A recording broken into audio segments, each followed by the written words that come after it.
What is going on, CaneSport? Izubee Charles, joined by Stephen Wagner. Welcome to another installment of Inside Canes Recruiting. Stephen, the 2025 early signing period is behind us, and it was a crazy Wednesday down there in South Florida and across the country as the Miami Hurricanes signed their 2025 class members. A lot of guys in the class, a lot of talented prospects. Stephen, we've been covering these guys what seems like it's been forever. Now they're signed, they're inked with the Hurricanes, they're set to get down there to Coral Gables. Just what are your thoughts, following National Signing Day with the Hurricanes inking that 2025 class? I am so happy that the madness and the chaos is finally behind us. It looks like, it pretty much looks like we can close the book on it. I mean, I know Jarquez Carter, I'm pretty sure he said that he's going to be having his ceremony on the second day of the early signing period, but I still feel like he's pretty likely going to Ohio State. But I mean, just top to bottom, I do think that this ended up being a pretty good class. There really wasn't quite the level of chaos this signing day as there was in previous years. It felt like, we had a ton of anxiety just anticipating that there was going to be something crazy, unexpected happen that just absolutely came out of nowhere. But for the most part, things were pretty predictable with, really two exceptions. One of them was Miami getting Kellen Wiley. Tuesday night, I really thought he was going to Texas. I thought that it really looked good for the Longhorns to go ahead and get him. I was kind of doubtful about Miami's chances, but we knew Miami was still making that very aggressive late push. That push continued into Wednesday morning. They ended up being able to go ahead and land Wiley after all. So that was one that I was definitely a little bit wrong on. And then obviously, the elephant in the room, Malachi Toney. We all thought that, it's Wednesday morning. He's going to wake up, sign his papers, submit everything at 7 a.m. and that's going to be that. Ended up not being able to sign immediately right away on signing day because he had some complications with his high school, some stuff that definitely was not his fault, but some things that him and his mother kind of had to work around in order to be able to get him to go ahead and sign early. Leaving American Heritage early, I think definitely caused some issues just as far as, him being able to be released from the school. And then on top of that, reclassifying up a full year, I think definitely caused a couple of complications and obstacles too. But Miami was able to get that entirely straightened out. Toney went ahead and signed. And man, we were really done with all of the drama of the day by I think Toney actually formally submitted his NIL papers by 4:00 or something like that. So, really, it was fairly drama free. DJ Pickett, obviously, Miami kept fighting for him, didn't get him. It really is just simple as that. Miami they tried their ass off, but in the end, it was that relationship with Corey Raymond. I've heard so many people definitively say, man, with this kid, it really isn't nearly about as much about money as it is the relationships. And, this is the side of recruiting that I think a lot of people forget about because, I know I'm ranting, but you know what? I don't give a shit. It's the day after signing day. That was the biggest day of the 2025 year. I'm entitled to a goddamn rant. As far as NIL goes, I know everyone thinks, oh, well, today, it's just a bidding war. Recruiting isn't what it used to be. Everyone just goes to the highest bidder. What a lot of people don't realize is that for these really, really top tier kids, everyone is willing to offer you the same number. DJ Pickett could get the same number at Miami that he would get at Georgia, that he would get at Ohio State, that he would get at Michigan, that he would get at Texas, that he would get at USC, that he would get at Florida. And it goes on and on and on and on. All of the major programs in America that have these massive, massive, massive benefactors, they're all willing to match each other. So at the end of the day, it goes back to good old-fashioned recruiting. Based on relationships. If you can see yourself playing there, do you like the campus? What's it like going to a night game there? Do you trust this coach and his staff to develop you? Do you think that these guys can get you to the NFL? Do you think that you can win a championship? Do you think that you're going to win at the school? It comes back to all of those old-fashioned things. And I mean, credit to LSU, credit to Corey Raymond. I mean, they beat Mario, man. That really is what it came down to. Mario just got beat. And you know what? Sometimes that happens. On to the next one, because I mean, we're going to be starting on 2026. We're going to start writing a lot about 2026 in January. There's no rest, because right now it doesn't look like Miami's going to sign anyone on February 5th on actual signing day, which means that by the time we get there, we are going to be all in gung-ho on 2026. We'll spend the next couple of weeks kind of, tying bows on the 2025 class, probably slow things down a little bit for Christmas and the holidays. But I mean, shoot, we've got the All-American Bowl in San Antonio, which I'm planning on being at in January. 2026 kids are going to be there for the first time ever. They're going to allow high school juniors to play in that game, which I think is a great idea, because it's going to I think it's going to draw a lot more media attention, a lot more media coverage, because we'll have all of the top talent in all together in one location made available to us. I'm really excited for that opportunity. I think that that's going to be something that we're going to be able to get a lot out of.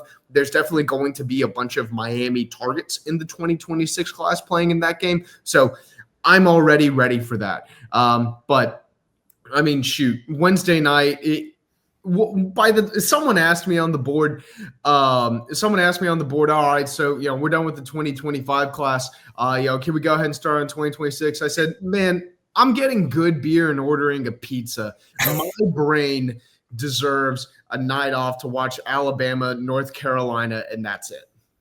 No, this 2025 cycle has definitely been an interesting one with a lot of twists and turns. But, at the end of the day, Miami signed a solid class, and I want to kind of talk about that a little bit. You see people on social media, on the message boards, this year is such a failure and all this negativity. It's like, guys, Miami lost 2 commits, and Timothy Merritt, we've known he's been going to Tennessee for months now, so that's a bit of – actually, on Timothy Merritt, I want to get your thoughts on that hat toss and kind of saying F this to Miami and all that stuff, because I thought that was absolutely crazy. First off, you have Drake Stubbs kind of, talking about Miami when he did the flip, and then the Timothy Merritt thing I think was completely uncalled for, tossing the hat, saying F this to the Canes. Just what are your quick thoughts on Timothy Merritt putting those kind of signing day fiascos?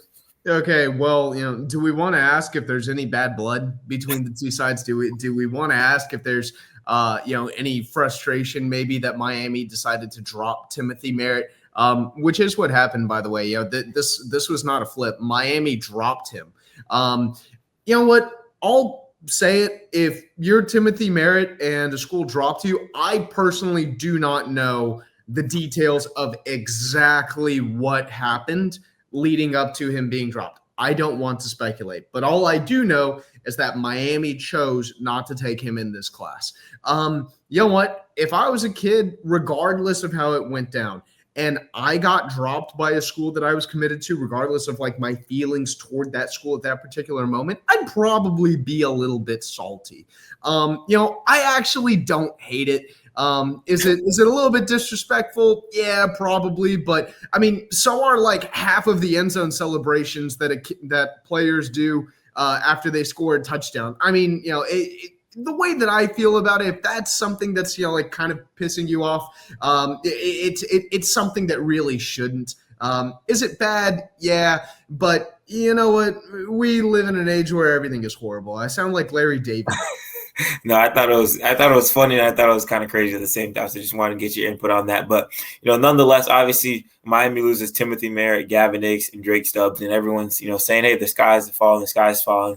Obviously, you also don't land DJ Pickett, who, Steven, you brought up a great point when people saying, oh, it's all NIL, all this. Obviously, that does play a big role in a lot of these guys' recruitments. But when it comes to top guys like DJ Pickett of the world, money, I feel like, is going to be even across the board. That one generally comes down to relationships. And I feel like another great example of that is with Kellen Wiley. obviously we know Texas, they're not cutting any corners. They're not, skimping out recruits on NIL and things like that. And Miami ends up landing him. At the end of the day, Kellen Wiley wanted to stay in state. He wanted to play for the Miami Hurricanes. I feel like that's a perfect example of, hey, these NIL offers are going to be, around the same across the table when you're one of the top guys and the top prospect on these teams' board. So that just comes down to those relationships, like you mentioned. But I want to continue to talk about the guys that they actually have in this class. Third consecutive year that Miami is the number one recruiting class in the ACC. They weren't able to finish with another top 10 class, but they sit at number 13 right now as we wrap up signing day and kind of get through this first early period. And this is the, like I said, unfortunately weren't able to get that third, top consecutive top 10 class, but a lot of talent right now. The number one guy in the class right now is Joshua Moore, the wide receiver out of West Broward, who pulled up in a Lamborghini at his signing day, which I thought was really, really cool. And, go down the list, you guys got like S.J. Alifachule, Gerard Pringle, Luke Nickel, who I want to, give him his flowers too, was the first guy to commit to the Miami Hurricanes and stayed solid throughout that whole entire 2025 cycle. No fiascos, no nothing. Another guy that I really like in this class, Hayden Lowe out of California. Miami, grabbing a great guy off the West Coast, Bryce Fitzgerald, a local safety who I'm very high on, who I think is going to be an absolute gem when he gets down there in Coral Gables. Obviously, a lot of people question his physicality and things like that, but he's really turned it up this year. I said it on our boards when I watched him play last time. Every time I watch Bryce Fitzgerald, he's gotten better and better and better. He already has those great ball skills from his basketball background. Now it's kind of just, getting that grittiness of a football player, and I think he's getting there. Herbert Scroggins, a guy Steven absolutely loves, sack leader in Georgia. I think he's going to be a great guy down there in Coral Gables. Chris Ewald, Jabori Antoine, two defensive backs that are solid. Brock Schott, another one of Steven's guys. Kellen Wiley, who we mentioned. Luke Nichols, we mentioned. Luka Gilbert, massive tight end with massive upside. And then we got a few offensive linemen and Max Buchanan, Jaden Wilkerson, and then Demetrius Campbell. And then we rounded out with guys like Malachi Toney, Amari Wallace, and Dalen Upshaw, and Ezekiel Marshall out of Miami Central. Can't forget Dante Simpson from Shamadan Madonna and Micah Newton. So those are the guys that signed with the Hurricanes today. A ton of talent. Steven, I kind of want to talk about that wide receiver group because obviously, another big fish that Miami wanted to flip was Dallas Wilson. Speculation early Wednesday morning was saying, hey, the Gators are going to land him. And then Hayes Foster drops the edit saying he's going to stick with the Oregon Ducks. I didn't think the Oregon Ducks would let him decommit from that class no matter what. They value him so much. But Miami's bringing in three good receivers. We have your big outside guy in Joshua Moore, 6'4", over 200 pounds. You got Malachi Toney, your slot that can do it all. And then you got Dalen Upshaw, who's kind of a mix of both. Just what are your thoughts on that 2025 wide receiver haul with Joshua Moore, Dalen Upshaw, and Malachi Toney? Well, we knew that Miami wanted to get physically bigger on the perimeter. They wanted to start getting bigger bodies. They got a couple of slot guys in recent years. You think Ray Joseph back in 2021, along with one of the Washington brothers, or excuse me, in 2023, along with one of the Washington brothers. Then the following year, JoJo Trader and Nye Carr, who are guys who could potentially play in the slot to go along with Chance Robinson, who's probably like a little bit more of like a prototypical X receiver. But then this year, you finally get that big, long, lanky dude like Josh Moore. I think he's a guy who could become a Z receiver, but I also think that he's a dude that Miami is putting, a pretty good bet on. Miami is betting that he is going to be the guy. They're betting that they're going to be able to develop him into the potential that I think a lot of people see in him.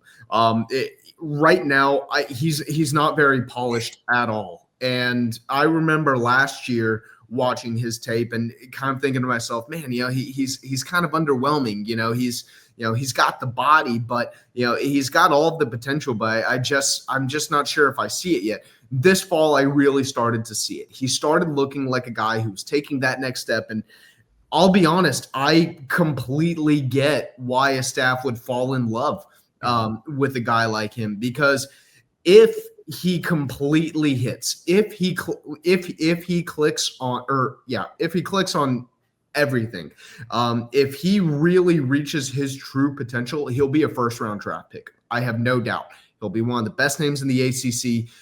He'll be one of the top names in college football. He will be a program-changing type of dude.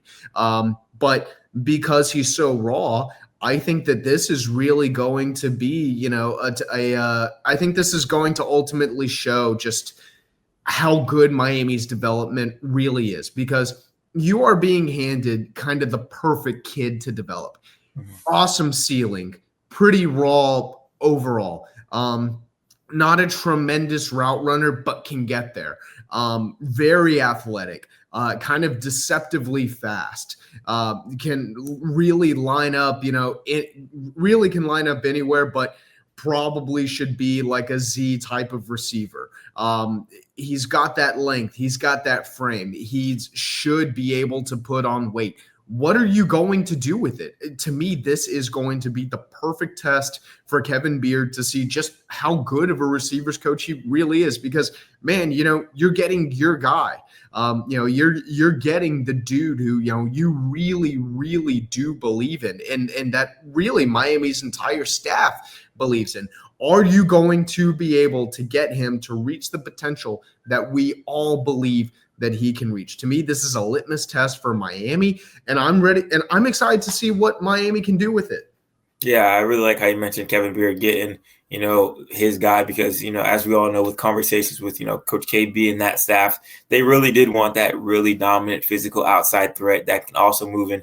We've seen Joshua Moore score touchdowns and hit backflips and cartwheels and all this good stuff. So for being 6'4", 220 pounds, he moves like a gymnast and, has those physical traits that just make you say, wow, this kid, if he puts it all together, will be something special. And a lot of people down there in Coral Gables think just that. So want to kind of continue to highlight, these 2025 commits, because, now they're signees, now that they're Coral Gables bounds. You don't have to sweat it out to see if they're going to flip. So I kind of want to do something where I pick one guy on offense and one guy on defense I really like in that class.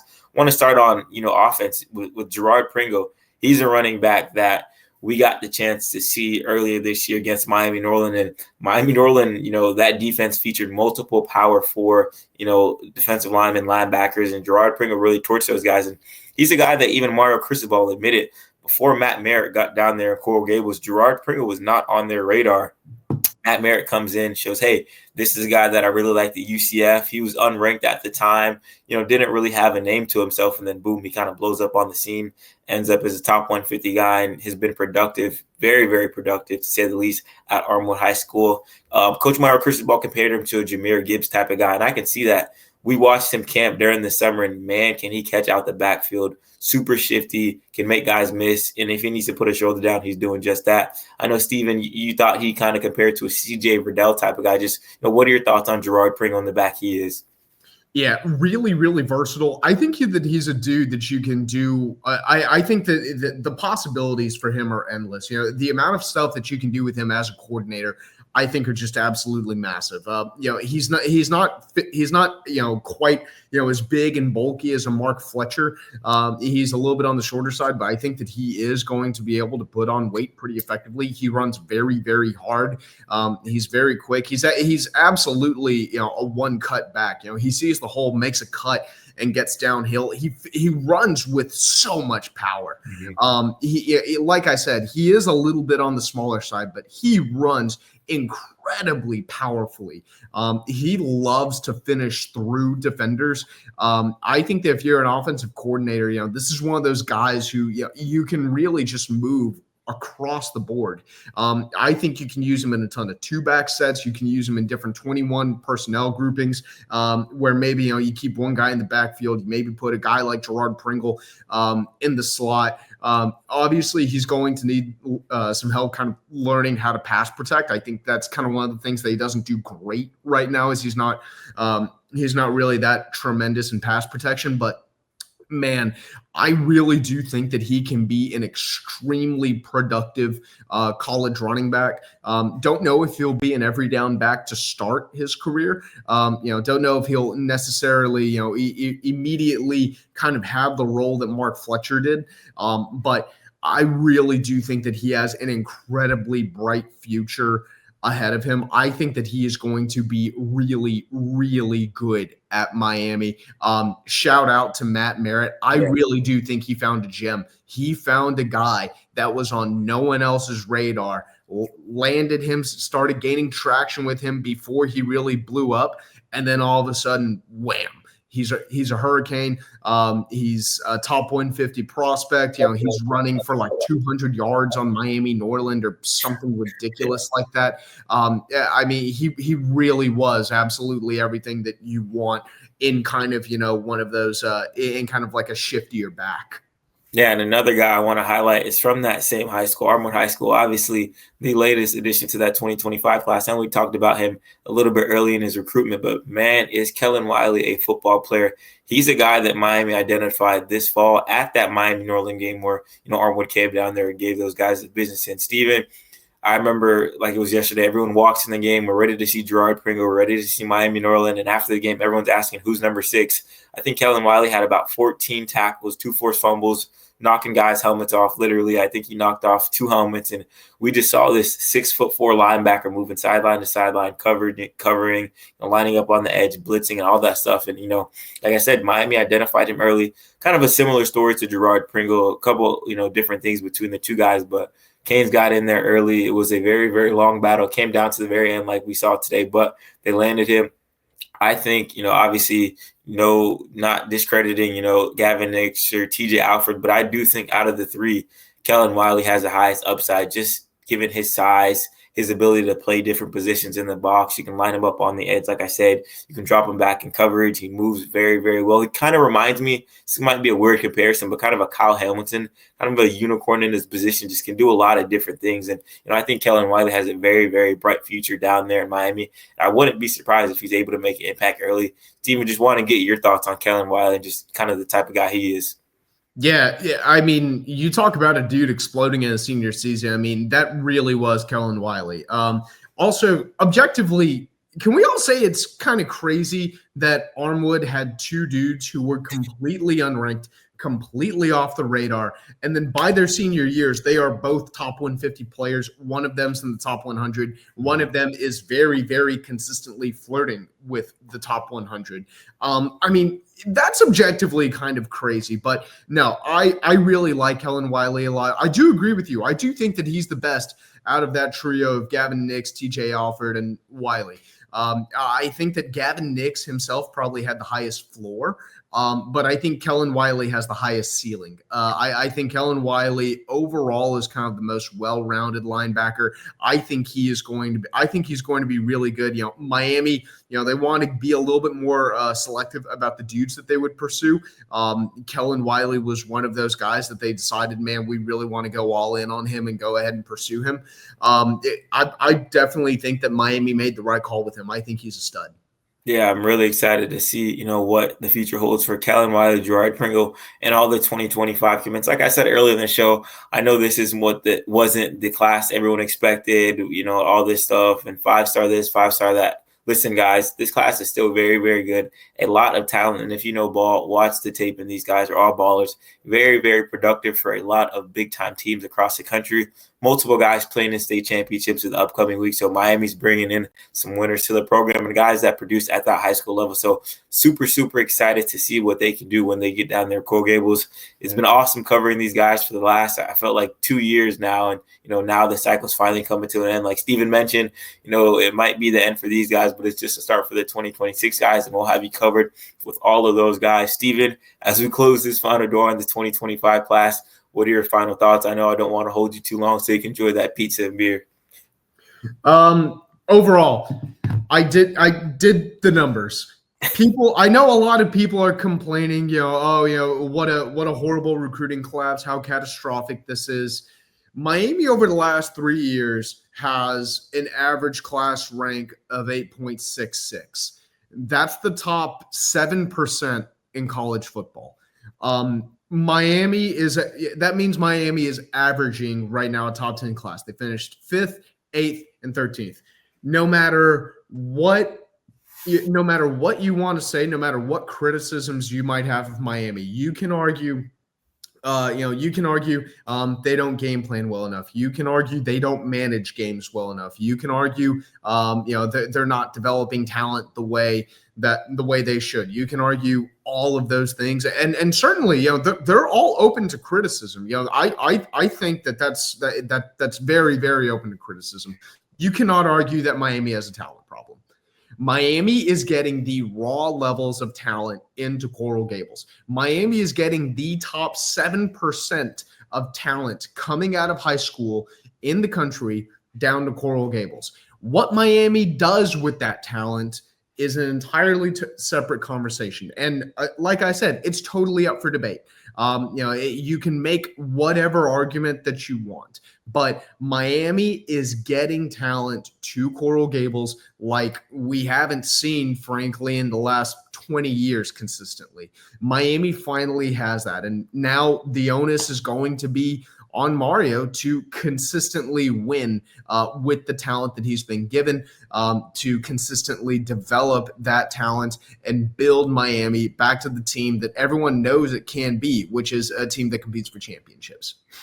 Yeah, this upcoming season, obviously, this past year, we still have the bowl game and all that stuff, but, 2025 years could be the first year, or Mario Cristobal's first full class, all be juniors, the Ruben Bain, the Mark Fletchers of the world, Francis Malinos. So we'll really, really get to see, if these guys are, who we thought they were. Obviously, they've been showing a lot so far, but like Steven mentioned, over the last 3 years, Miami is averaging a top 10 class, and the talent is down there in Coral Gables. So super, super bright future. Program winning 10 games for the first time since 2017, with the chance to add an 11th in that bowl game.